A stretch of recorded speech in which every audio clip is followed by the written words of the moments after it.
Okay, here's what to do when you are only taking action when you feel like it. And so let's just say that you are someone who does take action, but only when you feel like it, when you have the energy, when you're in the right mood.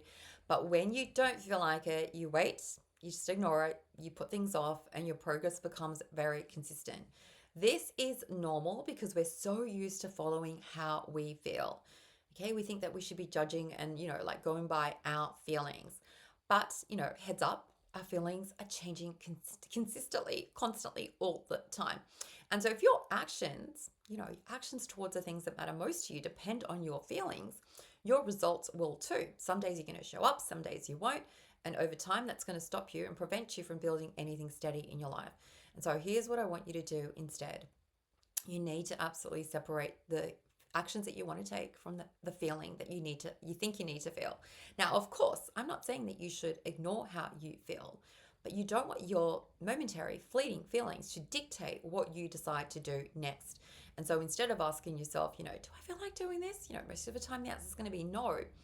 Shift to this better question, which is this something that I've decided matters?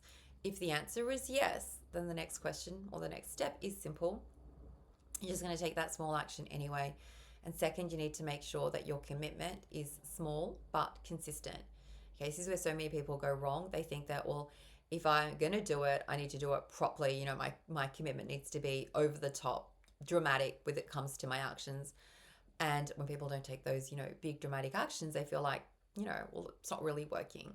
But in actual fact, like you could do way more if you just simply lowered the bar, you know, just committed to one small action, committed to one small baby step, and just still show up no matter how you feel.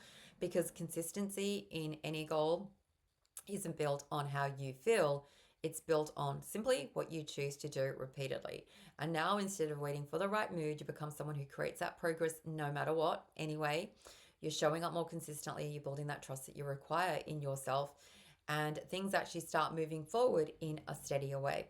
Okay, this is exactly what I teach inside Inspiring Life Academy, how to follow through on what matters most to you without relying on how you feel in the moment, because progress is never going to come from just this feeling ready.